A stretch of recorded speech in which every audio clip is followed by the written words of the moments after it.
চারিদিকে একটু চোখ কান খোলা রাখলেই আজ একটা জিনিস খুব স্পষ্ট হয়ে ওঠে। আমাদের বর্তমান শিক্ষা ব্যবস্থার অবস্থা সত্যিই হতাশাজনক। আজ বাচ্চাদের শিক্ষার মান দেখলে অবাক হতে হয়। মনে প্রশ্ন জাগে, আমাদের সন্তানেরা কি সত্যিই শিক্ষিত হচ্ছে, নাকি শিক্ষার আসল জায়গা থেকে মাটি সরে যাচ্ছে? একটু গভীরভাবে ভাবলে এই শিক্ষাকে আমরা মূলত 4 ভাগে ভাগ করতে পারি। প্রথমটি হলো নোটগত বিদ্যা। এখনকার স্কুল বা কোচিং সেন্টারে এটাই বেশি চলে। পরীক্ষায় কোন 10টা প্রশ্ন আসবে শুধু সেইগুলোর উত্তর মুখস্থ করে খাতায় উগড়ে দেওয়া। এর বাইরে এরা কিছুই শেখে না, শুধু একটা সার্টিফিকেট আর ভালো মার্কস পায়। দ্বিতীয়টি হলো পুঁথিগত বিদ্যা।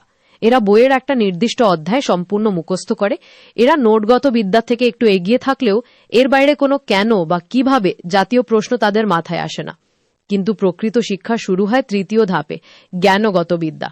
এই স্তরে এসে মানুষ কৌতূহলী হয়, প্রশ্ন করতে শেখে। চাঁদে কেন গর্ত আছে, চাঁদ কিভাবে তৈরি হলো? এই অসীম কৌতূহল আর গবেষণার ইচ্ছা থেকেই জন্ম নেন নিউটন, আইনস্টাইন, জগদীশচন্দ্র বসুর মতো বিজ্ঞানীরা, কিংবা রবীন্দ্রনাথ ও নজরুলের মতো চিন্তাবিদরা। আর সব শেষ এবং সর্বোচ্চ স্তরটি হল জাগতিক বিদ্যা, যে বিদ্যার মাধ্যমে এই সমগ্র বিশ্ব ব্রহ্মাণ্ডকে নিয়ন্ত্রণ করা বা বোঝা যায়। শ্রীকৃষ্ণ বা মহর্ষি বেদব্যাস এরা ছিলেন এই জাগতিক বিদ্যার অধিকারী। আজকের দিনের এই মুখস্থ বিদ্যার অন্ধকার থেকে আমাদের ভবিষ্যৎ প্রজন্মকে বের করে আনাটা খুব জরুরি। কিন্তু আসল শিক্ষা শুরু হয় তখন, যখন মনে প্রশ্ন জাগে, কেন? এই জিজ্ঞাসা থেকেই জন্মায় নতুন আবিষ্কার, জন্ম নেন বিজ্ঞানীরা। আর এই জিজ্ঞাসা তৈরি করার জন্যই আমি ছোট্ট একটা উদ্যোগ নিয়েছি। আমি অষ্টম, নবম এবং দশম শ্রেণীর ছাত্রছাত্রীদের জন্য ভৌত বিজ্ঞানের ক্লাস শুরু করছি। মাসে অন্তত 4-5টা ক্লাস নেব। আমার ক্লাসে আমরা মুখস্থ করব না, আমরা দেখব কেন লোহা জলে ডুবে যায়, আবার তেল জ্বরের ওপর ভাসে।